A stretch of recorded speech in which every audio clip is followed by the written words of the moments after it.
Então, boa noite a todos, sejam todos bem-vindos à nossa casa e boa noite também aos companheiros que nos acompanham pela internet.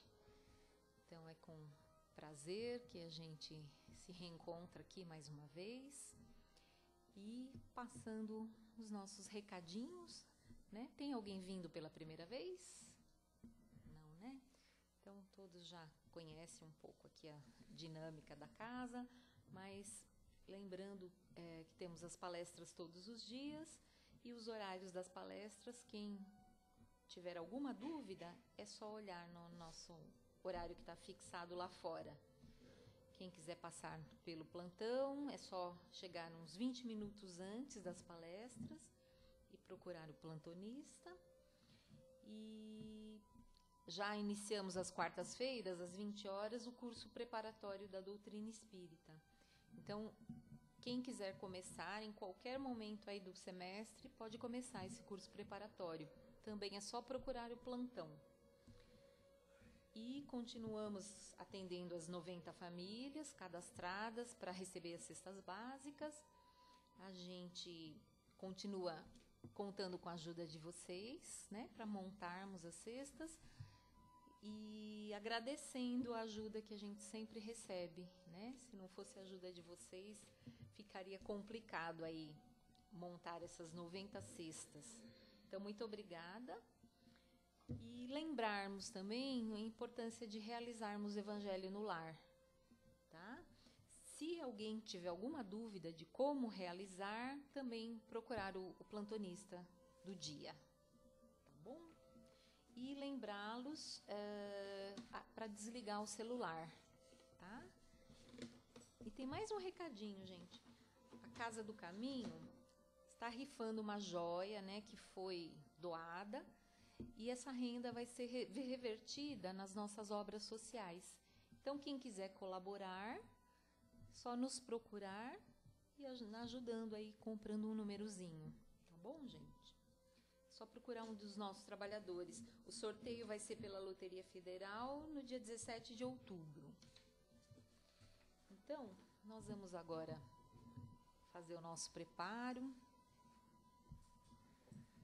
Então, para que a gente possa receber toda essa energia e estarmos aqui totalmente presentes na palestra, na reunião de hoje, nós vamos nos preparando então, procurando deixar os nossos pensamentos, nossas preocupações um pouquinho agora de lado e ao som dessa musiquinha que nós vamos ouvindo, que vai nos envolvendo,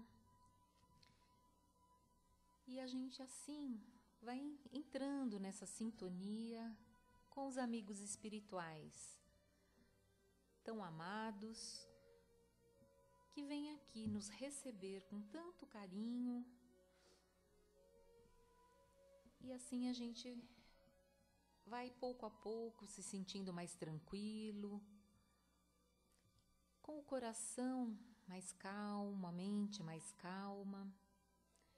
E dessa forma nós vamos agradecendo a Deus, nosso Pai amado, nosso Pai misericordioso, em primeiro lugar, pela nossa vida, por tantas e tantas oportunidades que recebemos, pelos entes queridos que o Pai coloca ao nosso lado, a família, os amigos, enfim, por tantas dádivas que recebemos e por tantas oportunidades de crescimento, de evolução e do aprendizado.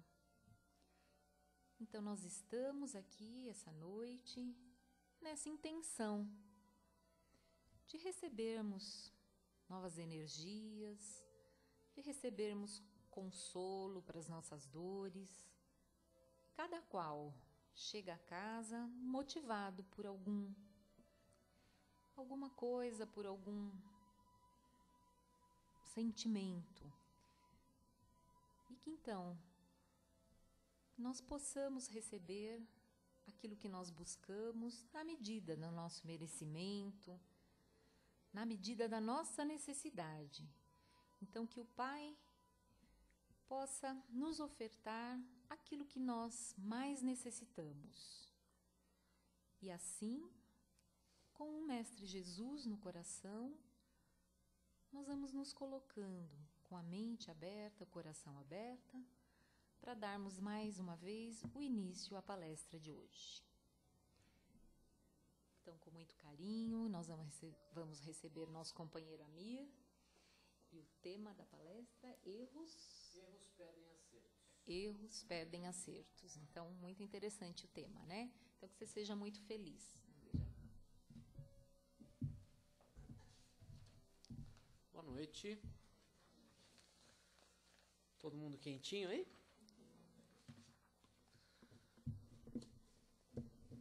O Evangelho vai aquecer nossos corações e a gente vai se aquecendo, né? Tá boa essa altura aqui? Tá tudo certo? Então tá. Erros pedem acertos. O erro faz parte da nossa evolução. Uma coisa que o texto fala, ele fala basicamente que muita gente pensa que se arrependendo pelos seus erros, estando arrependido dos seus erros, isso automaticamente limpa a nossa barra, né? Uma coisa assim, como se o arrependimento puro e simples pudesse extinguir os efeitos que decorreriam das causas num possível mau uso do nosso livre-arbítrio, ao que ele chama de erro aqui, né? Mas eu acho que as pessoas veem os próprios erros e encaram os seus próprios erros, os erros do seu passado, de maneiras diferentes, né? Eu estava tentando meditar um pouco sobre o texto, tentando meditar um pouco sobre essa situação, e eu consegui pensar em 3 situações diferentes, né? Assim, lógico, é que nem a escala espírita, né? Você tem aquelas classes lá, você poderia dividir em menos, você poderia dividir em mais. É mais ou menos como eu coloquei aqui. Você poderia, cada um vai ter a sua própria maneira de encarar ou de fugir dos seus próprios erros. Então não vai ter 2 pessoas aqui, nem em lugar algum, que vão encarar o mesmo erro exatamente da mesma maneira. Podemos cometer erros idênticos, e o significado que a gente vai dar para aquilo, o destino que a gente vai dar para aquilo, e os contornos que a gente vai deixar, as consequências daquilo assumir nas nossas vidas, vão depender de fatores que não serão comuns a todos nós, que serão características individuais de cada pessoa, né?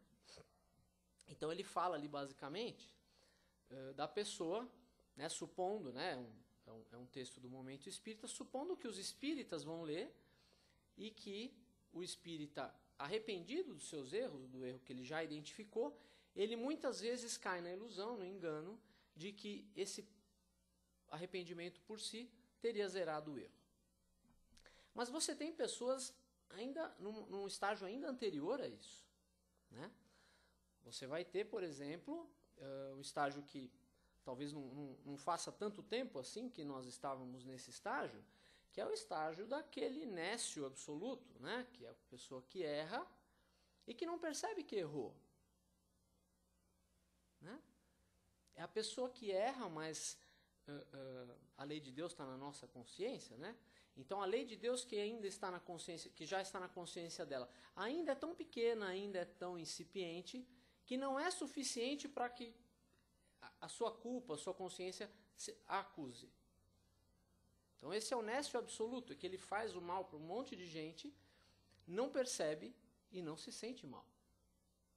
E às vezes se sente melhor do que os outros, porque a pessoa que normalmente está nesse estágio ainda é muito orgulhosa, muito egoísta, e provavelmente nem percebe muitas vezes que fez o mal para o outro, e julga muitas vezes que o outro, naquela situação em que ela é culpada, em que ela é responsável, julga que o outro lhe fez mal, né?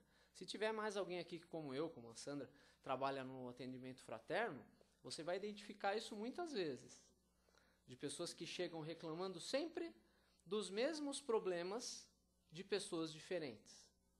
porque ela repete padrões com pessoas diferentes, os mesmos padrões. Ah, eu só arrumo um amigo assim assado. Ah, eu só arrumo um namorado que é pilantra. Ah, eu só tenho vizinho que é assim. Ah, eu só tenho chefe explorador. Mas a pessoa teve 14 chefes exploradores, ela teve 30 namorados assim. Muitas vezes é ela que repete o padrão. E a atração dessas pessoas é consequência das suas escolhas.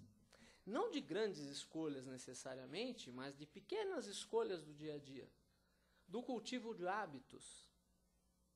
Porque a gente muitas vezes cai na ilusão de achar que o espírito superior, o espírito já, a alma redimida,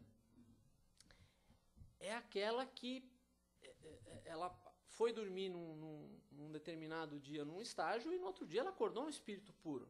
Não. É uma construção muito lenta de hábitos. É criar o hábito do bem. É colocar as intenções boas nos menores fatos do dia a dia. É dar um bom dia para alguém com a intenção de que a pessoa tenha um bom dia. Né? É você dar passagem para uma pessoa no trânsito e não ficar achando que a pessoa lhe deve por isso. São pequenas coisas do dia a dia, um sorriso, um cumprimento sincero, um elogio sincero, o silêncio na hora da falta do outro. Né? São pequenos hábitos.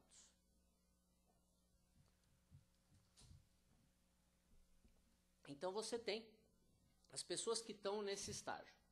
Eu gosto muito, quem já me conhece há mais tempo sabe que eu gosto muito de trazer a relação entre as revelações. Né? Você pegar lá a primeira revelação, o Antigo Testamento, pegar o Novo Testamento, que é a segunda revelação, pegar os ensinamentos espíritas, e eu gosto muito de observar a inter-relação entre eles. Se você observar essa pessoa que faz alguma coisa, mas ainda não é acusada pela sua própria consciência,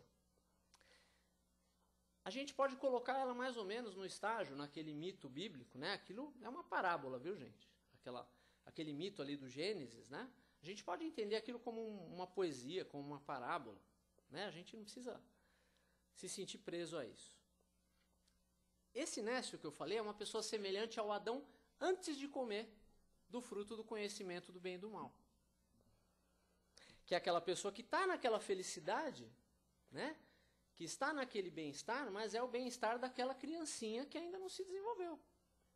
É o bem-estar do feto no ventre da mãe, onde ele não precisa fazer absolutamente nada. A comida, o alimento vem pelo cordão umbilical, o oxigênio vem também pela corrente sanguínea da mãe, e tudo certinho. É pela corrente sanguínea, né? E tudo vem certinho e ele não precisa se preocupar com absolutamente nada. Mas ele não vai ficar eternamente naquela situação, porque ele precisa se desenvolver. E aí ele vai passar por um choque que é uma das crises humanas, né? O choque do nascimento. Você sai daquele lugarzinho quentinho, de 36 graus ali que você estava, e você vai para um lugar frio, alguém já te dá um tapa, aquela barulheira, muitas vezes já vai tomar alguma injeção, alguma coisa, e você não entende nada do que está acontecendo. É a dor. É a dor convidando ao desenvolvimento. Você vai ter que desenvolver uma nova situação. Crescer para adaptar-se a uma nova situação diferente daquela confortável que você estava. É semelhante ao Adão. Né? É semelhante ao Adão ali no mito bíblico, onde antes de comer do fruto do conhecimento do bem e do mal, ou da experienciação do bem e do mal, ele estava bem ali, mas ele não estava sabendo direito o que estava acontecendo. Ele não estava bem por nenhum mérito que ele tivesse conquistado. Né? E aí, vem a necessidade de despertar a consciência. É aí que está na escritura ali que Deus pergunta: Adão, onde é que tu... Depois que ele comeu do fruto, né? Que ambos comeram do fruto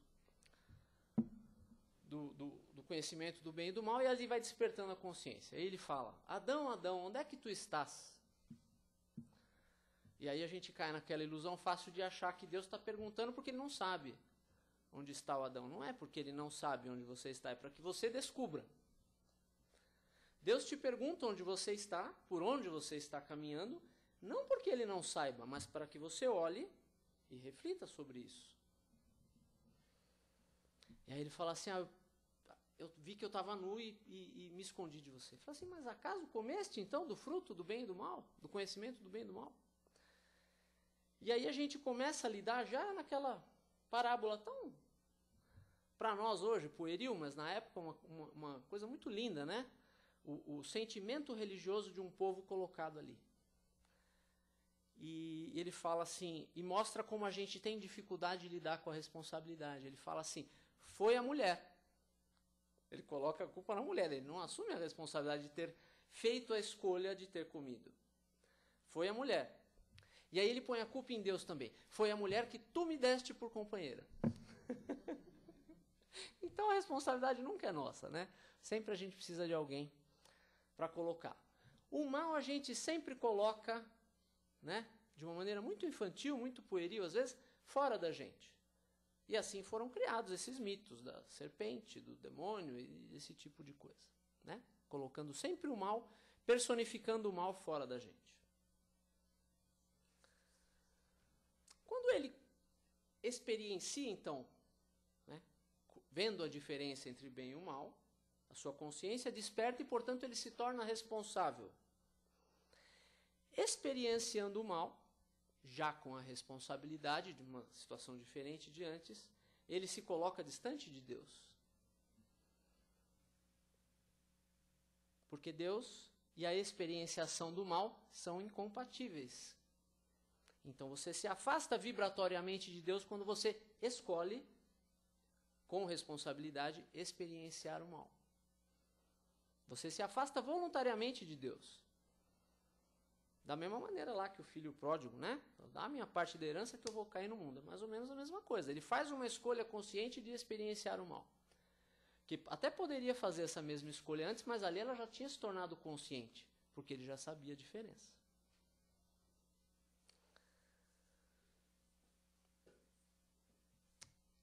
Eu trouxe aqui também para a gente pensar.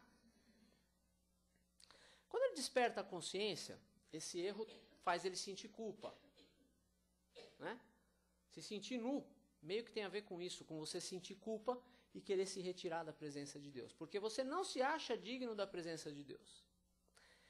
Quando eu digo que você se afasta de Deus, é uma escolha, não é que Deus se afaste de você, é uma escolha consciente, né? E só a escolha consciente traz a expiação.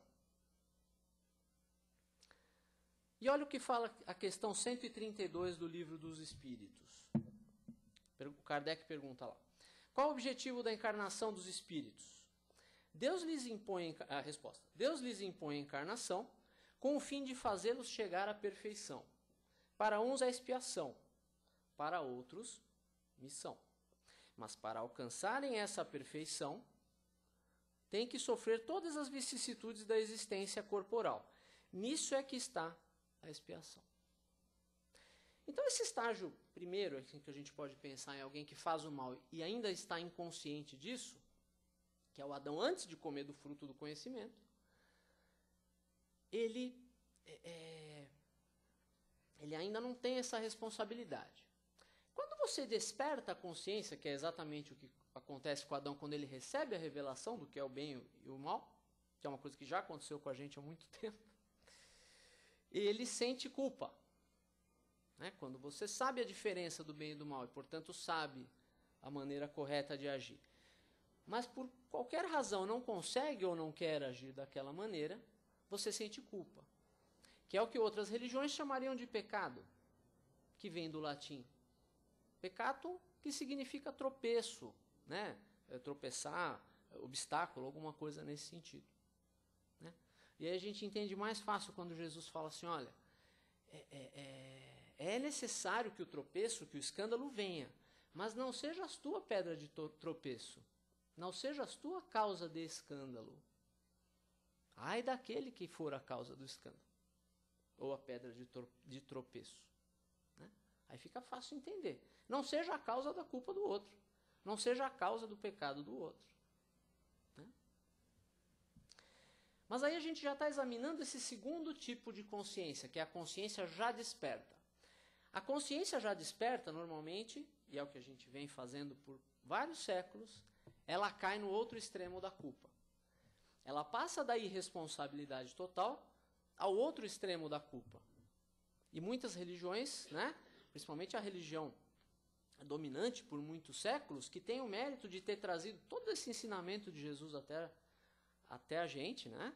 Tem o mérito de ter trazido, por muito tempo, ser praticamente a única fonte que foi trazendo o Evangelho para nós. Então tem muito mérito, a gente não pode de jeito nenhum criticar. Mas cultivou muito essa ideia da culpa, essa ideia de eu sou culpado, minha máxima culpa, e de eu merecer o inferno. E por muitos séculos a humanidade permaneceu com medo do inferno, como tem gente que você vai identificar até hoje. Com medo de desencarnar e ir para um lugar pegando fogo, onde alguém vai lá espetar ela, onde ela vai ser atormentada eternamente.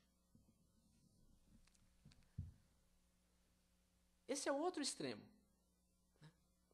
E a gente também encontra lá na primeira revelação um lampejo desse extremo, que é quando Deus fala para Caim, né, que tinha matado seu irmão Abel. Primeiro homicídio ali da Bíblia, de muitos. Ele fala assim: Caim, que fizeste de teu irmão? Onde está teu irmão Abel? Né? Que fizeste de teu irmão? O sangue dele clama até mim. E aí Caim cai aonde? Na culpa. E aí eu até trouxe, ó, ele fala assim. E aí ele é amaldiçoado, né? Quando lavrares a terra, não te dará mais a sua força, fugitivo e vagabundo serás na terra. Então disse Caim ao Senhor: é maior a minha maldade do que a que possa ser perdoada. E aí ele passa a se achar digno de sofrer, né? E a gente vem cultivando esse sentimento de se achar digno de sofrimento há muitos séculos. Até o ponto que muitas vezes esse vício dentro da nossa consciência, que às vezes a gente não, ou da nossa inconsciência, né, ele ultrapassa a medida da justiça divina. Até o momento em que a gente passa a fazer uma espécie de justiça cruel e própria da gente com a gente mesmo. Quando a justiça de Deus já estaria satisfeita muitas vezes. E a gente desenvolve uma espécie de um vício de sofrimento. E aí se veio cultivando por séculos a ideia de um inferno eterno, onde as pessoas seriam atormentadas, onde as pessoas sofreriam. E a gente tem que pensar, um juiz hoje da terra, por mais que você tenha uma vida mal vivida ali de 80, 90, 100 anos, você vai ter uma pena proporcional à sua falta. Como é que um juiz supondo Deus um juiz, né, que seria muito mais sábio e muito mais amoroso do que os juízes da terra, julgando o seu próprio filho, ele poderia condenar alguém a uma pena eterna por faltas temporárias. Então a justiça divina seria mais imperfeita do que a nossa. Isso seria admitir que Deus ou não pode, ou não tem o poder, ou não quer regenerar os seus filhos. Se ele não pode, ele não seria onipotente. Se ele não quer, ele não seria soberanamente justo e bom. Sem essas duas virtudes, esses dois atributos, ele não poderia ser Deus na concepção teológica. Só isso. Kardec tem mais umas 300 folhas demonstrando a impossibilidade lá no livro Céu e Inferno das penas eternas. Mas só esses dois raciocínios já seriam suficientes para excluir essa possibilidade. Se Deus é amor e se ele é onipotente, é impossível que exista um inferno eterno.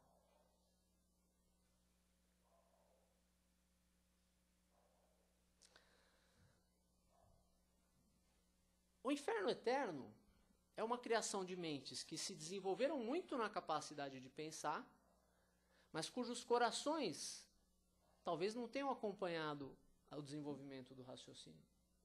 Porque qualquer pessoa aqui, eu não sei quantos aqui tem ou não, mas qualquer pessoa aqui que tenha um filho, seja adotado, seja um filho consanguíneo, ao pensar num Deus amoroso, sabe sem fazer raciocínio mais nenhum, sabe pelo sentimento como é impossível um pai condenar um filho a uma pena eterna. Isso é uma criação de mentes que pensam, mas que não amam, de corações que não desenvolveram ainda a capacidade e a compreensão do que é o amor divino. É só você perguntar para uma mãe se ela prefere, falar assim, olha, a mãe é boazinha, então ela merece ir para o céu. E o filho ali, ele é mauzinho, ele é criminoso, ele merece ir para o inferno. Se você perguntar para essa mãe se ela vai ser feliz num céu hipotético, sabendo que seu filho está no inferno, ela vai virar para você e falar assim, onde é que eu pego a minha mala para ficar no inferno lá com ele? Certeza. E aí eu pergunto para vocês, qualquer que seja a concepção divino, do amor divino para você, Deus deixaria alguém ir para o inferno, no caso dessa mãe, por amor?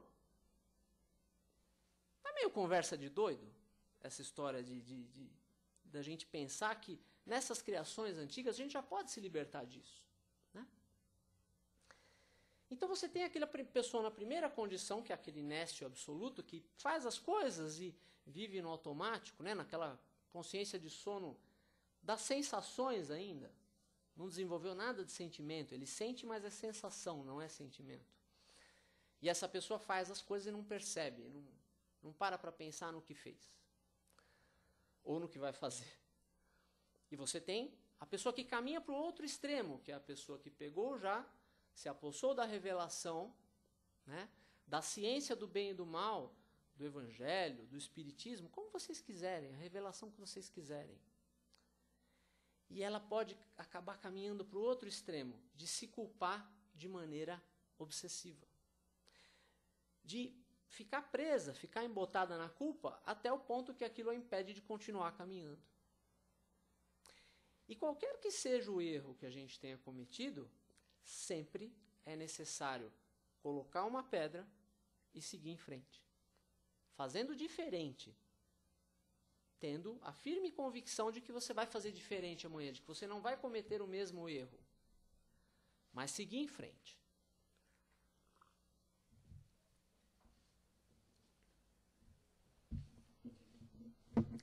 E aí a gente pode começar a ter um pouco uma ideia um pouco melhor.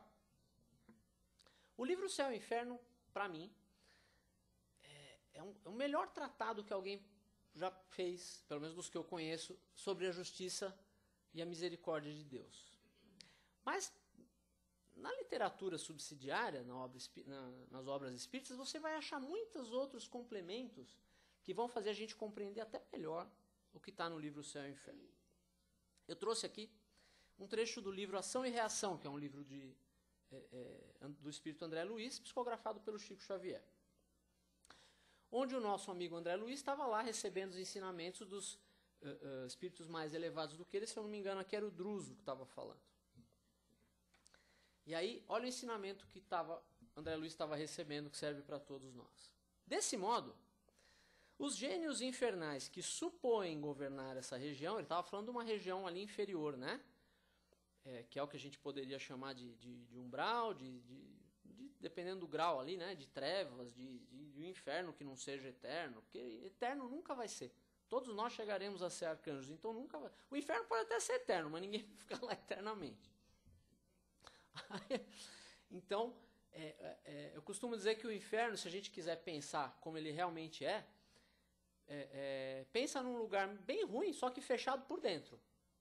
Porque é só a gente querer escolher realmente sair de lá que a gente sai. Na hora que escolhe. E olha o ensinamento. Tem que ser um pouco cuidadoso com isso, porque é por causa da internet, né? A doutrina espírita já nos ensinou, demonstrou a impossibilidade material e filosófica da existência de um inferno eterno. O que existem no plano espiritual são regiões onde se reúnem espíritos inferiores, assim como há lugares onde se reúnem espíritos superiores, e cada um desses lugares, com a sua plasticidade, vai assumir as feições das emanações do pensamento e do sentimento das criaturas que ali se reúnem. Então você pode pensar no céu e inferno como, tanto o céu quanto o inferno, como uma reunião de 1 milhão de pessoas exatamente iguais a você. Serve para os dois. Se eu sou um cara legal e tiver 1 milhão de pessoas iguais a mim lá, vai ficar tudo bem. Agora, se eu sou uma pessoa odiosa, uma pessoa invejosa, uma pessoa profundamente materialista, egoísta, orgulhosa, desejo o mal ao semelhante, quero um bem só para mim. Imagina ficar num lugar com 1 milhão, por mais lindo que seja o lugar, porque seja um jardim lindo, coloca 1 milhão de pessoas desse tipo juntas. Em uma semana, você está implorando para Deus te tirar de lá. E aí você sai, né? Em uma semana você está implorando. Então a gente pode, até numa como é que eu vou dizer, numa criatividade aqui, pensar nisso. Falar assim, ó, tanto o céu e o inferno pode ser pensado num monte de gente iguais a mim. Se eu mereceria o céu, aquilo vai ser o céu. Se são pessoas infernais, são 1 milhão de pessoas, uma potencializando os erros das outras. Desse modo, os gênios infernais que supõem governar essa região, na verdade está a serviço de Deus e não sabe, né? Com poder infalível, aqui vivem por tempo indeterminado. As criaturas perversas que com eles se afinam, embora lhes padeçam a dominação, aqui se deixam prender por largos anos. E as almas transviadas na delinquência e no vício, com possibilidades de próxima recuperação, aqui permanecem em estágios ligeiros ou regulares, está vendo como nunca é eterno? É o tempo que precisar. Aqui permanecem em estágios ligeiros ou regulares, aprendendo que o preço das paixões é demasiado terrível. Para as criaturas desencarnadas deste último tipo, que passam a sofrer o arrependimento, aí que fala o nosso texto de hoje, né? E o remorso, a dilaceração e a dor, apesar de não totalmente livres das complexidades escuras com que se arrojaram as trevas, as casas de fraternidade e assistência como esta funcionam, ativas e diligentes, acolhendo-as quanto possível e habilitando-as para o retorno às experiências de natureza expiatória na carne. Por que expiatória? Porque a dor desperta. Antigamente, hoje não deve poder mais isso, mas antigamente, quando a criança não estava prestando atenção na aula, um beliscãozinho do professor fazia ela prestar atenção na aula. Quando você leva uma bronca do chefe, você presta mais atenção no trabalho. Quando você padece de uma gastrite, você presta mais atenção na sua alimentação. Quando você padece da asma, você começa a resistir à tentação do cigarro. Quando você... E assim muitas outras expiações que vamos colocando. Quando você passa pela dificuldade de ter dificuldade por um tempo de conseguir emprego, você vai dar mais valor para o seu próximo trabalho. Assim, então Deus quer que eu sofra? Não, são consequências de escolhas. Onde o despertamento não foi feito de outra maneira. Onde maneiras mais suaves não conseguiram fazer o despertamento que era necessário. Aí o André Luiz, né? Lembrava-me do tempo em que perlustrara, por minha vez, semiconsciente e conturbado, os trilhos da sombra, que ele ficou no umbral lá 8 anos, né? Quando de meu desligamento do veículo físico, confrontando meus próprios estados mentais do passado e do presente. Quando o orientador prosseguiu.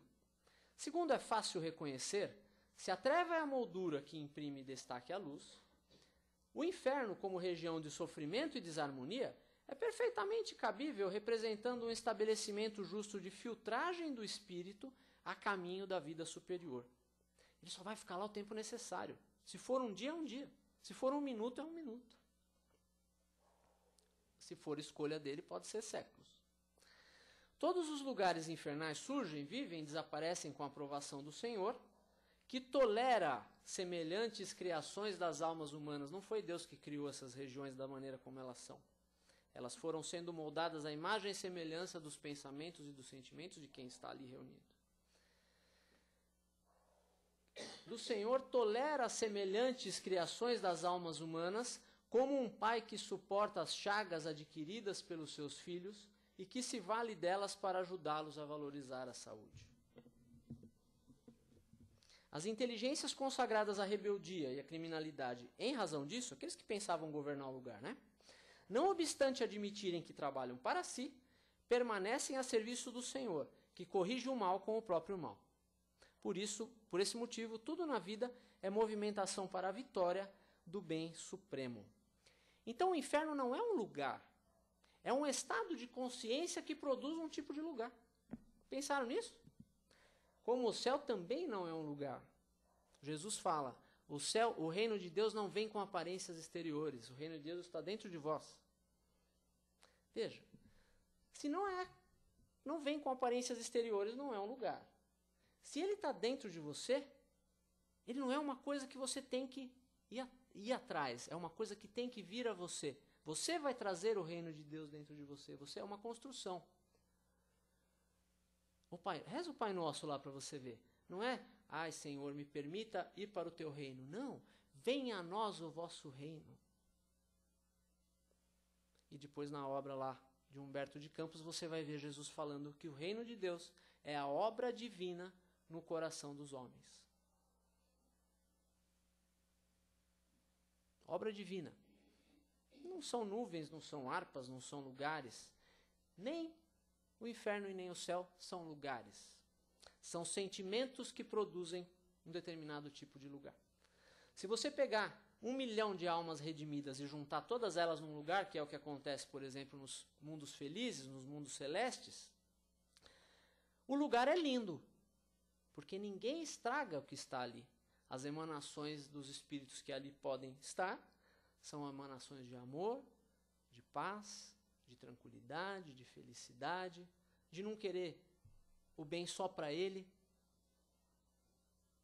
Essa é uma característica essencial de quem realmente quer conquistar o céu. Você não vai conquistar ele sozinho. Porque embora Deus tenha um plano para cada um de nós, o plano maior é o plano para a humanidade.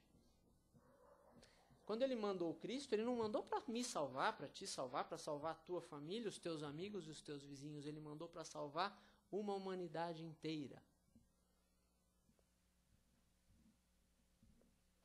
Então a gente precisa se acostumar a pensar, olha, eu sou especial para Deus, mas eu não sou mais especial do que os outros. O plano de Deus não é para mim, é para a humanidade. Ah, mas e se eu merecer mais porque eu caminhei mais, eu caminhei em linha reta para Deus sem experienciar o mal? Aí você passa para o lado de quem está ajudando e não de quem está atrapalhando. Aí você se torna um auxiliar da obra de Deus. Você se torna, quando você pensa num Chico Xavier, aqui não tem nem o que falar, o mestre maior de todos, né? Jesus, co-criador e governador espiritual do nosso planeta. Pense em Chico, pensa em Madre Teresa, pense em todos os vários santos aí que você pode admirar. Qual é a diferença? Eles não quiseram o céu só para eles. Eu querer o céu só para mim é o mal. Pensar naquele céu de ficar sem fazer nada já é ruim. Pensar nisso sem se preocupar com o céu para o outro é o mal. E pode ser o engano mais doloroso de todos, porque aí a gente passa para o lado de lá pensando que vai achar uma coisa e acha outra. E aí a gente acha que viveu bem, como espírita, né? Eu dou passe, eu faço palestra, eu atendo no atendimento, eu dou cesta básica, dou lanche. Eu acho que vivi bem, mas eu desencarno mal. Cheia de méritos. Isso vai te garantir ser recebido por espíritos que vão te ajudar, que vão te... Você tem muito mérito. Mas o que foi construído dentro? Foi construído o reino de Deus dentro de nós? Se ele não foi construído dentro, a gente não está apto a morar num lugar onde ele se manifesta fora. Então é necessária a caridade, tudo isso que a gente fala, né, a benemerência, o trabalho em prol do semelhante. Começar a trabalhar em prol do semelhante não é para salvar o outro. Você pode até ajudar a salvar o outro, né? Mas Deus não coloca a salvação do mundo nas costas de cada um de nós. É pesado demais para a gente. Ele coloca isso para que... Lembra que a gente falou de cultivar hábitos?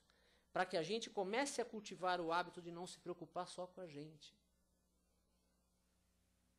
E é para isso que a gente faz a palestra, para poder ouvir. A gente faz o atendimento fraterno para poder aprender com o erro do outro que a gente normalmente já cometeu, ou vai cometer ainda. A gente dá o passe para que a gente possa também canalizar energias superiores que também vão nos beneficiar. O outro será beneficiado? Será. Mas é um treinamento para que a gente se acostume a não pensar num céu só para nós.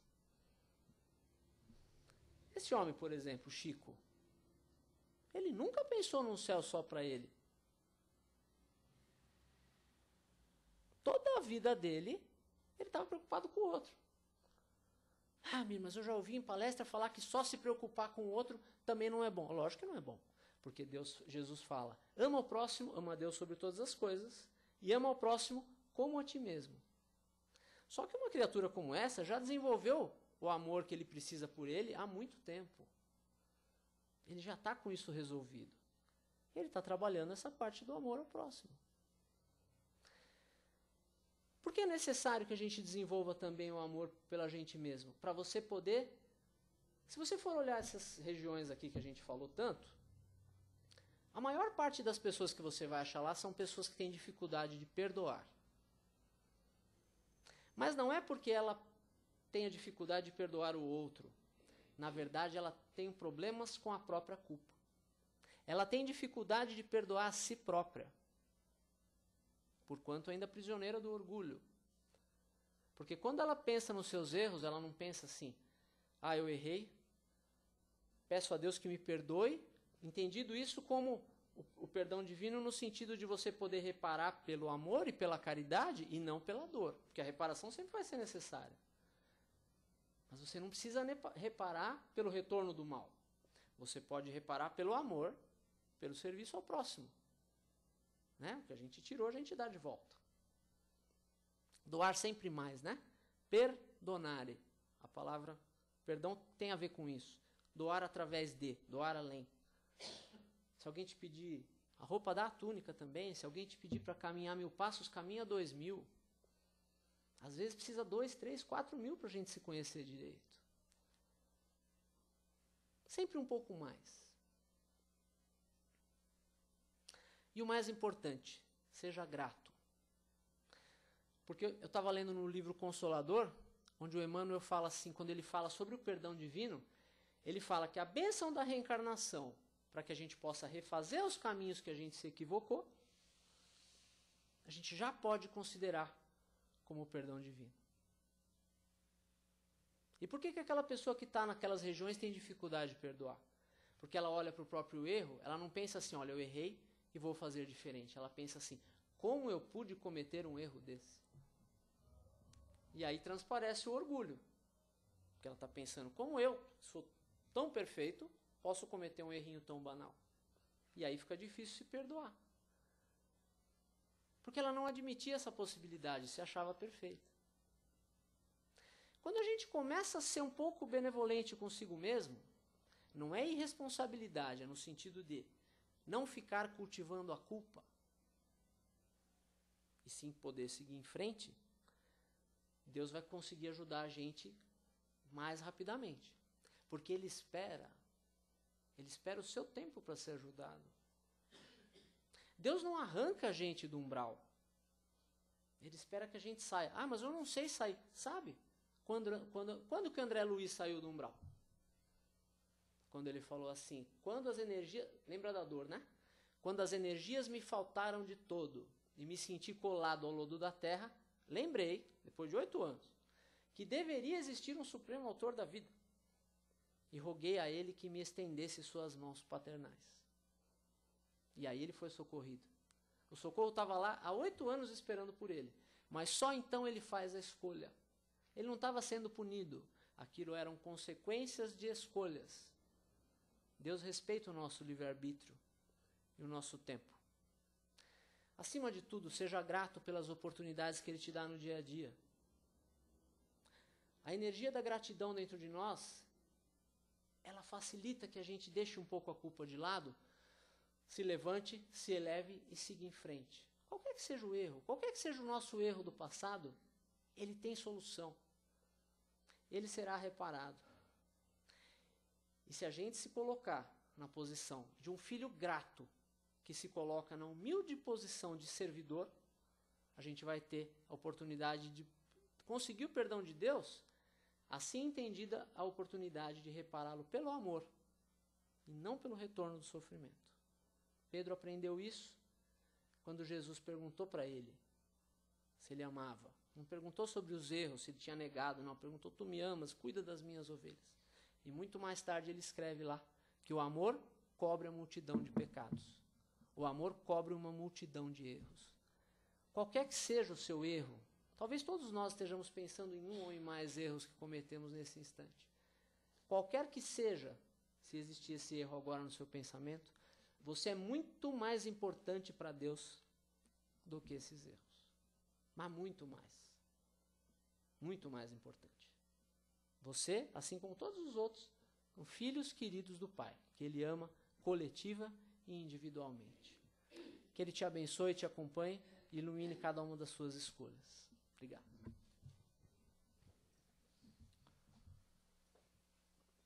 Alguém gostaria de fazer alguma pergunta, uma colocação para o Amir? Alguma dúvida? Comentário? Todo mundo pensativo, né, Amir? Ninguém está com medo do umbral aí não, né? Fica tranquila, só entrar em oração que a gente é recolhido.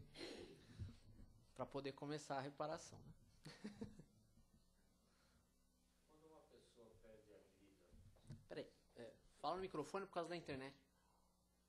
Quando uma pessoa perde a vida e você se sente responsável por aquela vida que se foi e você não consegue de forma alguma se perdoar, o que a gente deve fazer? Olha, quando a gente... Alguns erros realmente doem, né? Alguns erros a gente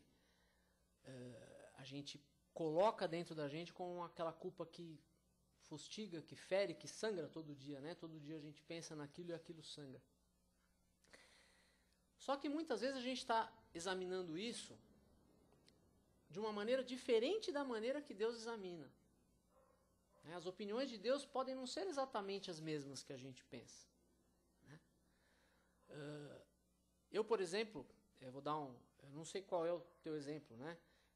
Mas assim, eu já passei por muitas situações no atendimento fraterno.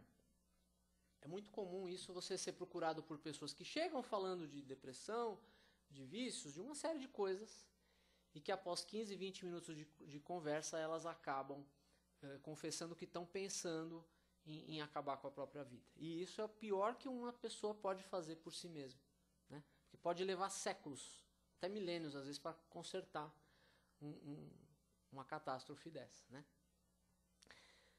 E muitas vezes, naquela conversa de 15, 20 minutos, meia hora, a gente se coloca, né, na posição de querer salvar de qualquer maneira e falar assim, não, eu tenho que tirar essa ideia da cabeça daquela pessoa. Mas, na verdade, ela só vai fazer o que ela quer fazer. O que a gente tenta fazer naquela hora ali? Abrir um pouco a mente daquela pessoa para que os bons espíritos, para que Jesus consiga mudar a sintonia mental dela. E a pessoa que se sente responsável por uma vida de uma outra pessoa não é muito diferente. Ela tem que mudar essa sintonia de pensamento. Ela tem que dizer, olha, ainda que eu tenha errado, a gente nem sempre tem essa certeza toda de que errou tanto assim. Às vezes a gente faz aquilo que eu falei, que é aquela justiça própria de ficar se martirizando, né? Se colocando como mais culpado às vezes do que é. O melhor que a pessoa tem a fazer em qualquer uma dessas situações é falar assim, não, eu sei que a minha sabedoria e que a minha capacidade de avaliação disso é limitada, e portanto eu confio na sabedoria e no amor divino para fazer o melhor que puder ser feito por essa situação agora, e eu me coloco humildemente na disposição de servir e de reparar o meu erro da maneira que a sabedoria divina e não a minha julgar adequada no meu momento, no tempo de Deus, no tempo que as coisas tiverem que ser. E saber que a culpa não vai resolver muita coisa. O que vai resolver é se colocar, confiar na construção do amor. Como Pedro disse, né? O amor cobre a multidão de pecados de maneiras que a gente não imagina. Na vida dele foi assim, né? Que ele ficou se fustigando a alma por ter negado Jesus 3 vezes, mas ele teve uma vida inteira de divulgação do amor, de divulgação do evangelho e de exemplificação, até o momento extremo, aliás, até depois, né? Você vai ver na literatura espírita que mesmo depois de desencarnado, ele continuou ali como servidor fiel do Cristo, como servidor fiel de Deus. Então, se ali ele tinha alguma culpa ali atrás, aquilo ficou muito longe, aquilo ficou muito pequeno, perto do tamanho que ele se tornou. Sempre é necessário seguir em frente e confiar na sabedoria de Deus, né? De resolver da melhor maneira e não na nossa. Né? A gente tem uma visão ainda parcial das coisas, a gente não sabe tudo que uma situação envolve. A gente tem que confiar no amor e na sabedoria de Deus, para que Ele nos permita reparar tranquilo, de maneira tranquila, sem dores desnecessárias. Não sei se era mais ou menos. É isso? Se quiser, depois a gente pode conversar um pouco. Tá? Mais alguém gostaria? Alguma dúvida? Não? Então, Amir, muito obrigada, viu?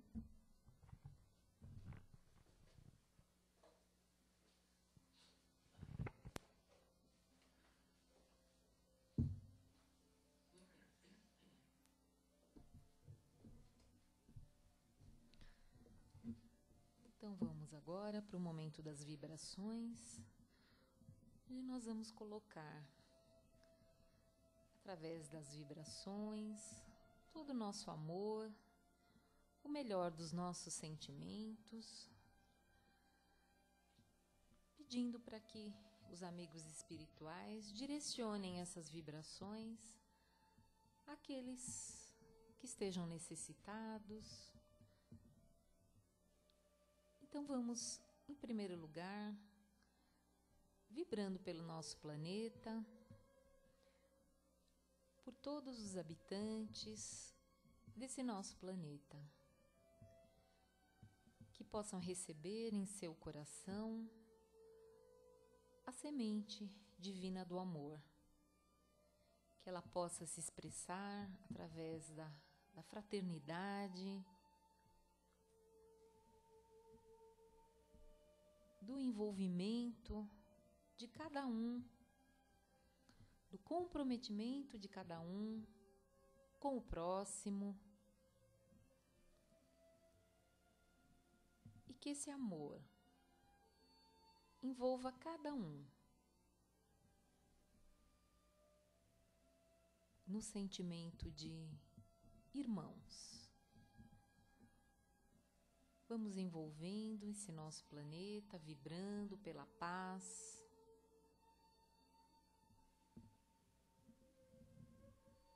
E a cada companheiro nosso, nós vamos pedindo ao Pai, aqueles irmãos que sofrem das dores físicas, das dores morais, cada local onde houver alguém sofrendo, que possa receber o amparo, o consolo e o fortalecimento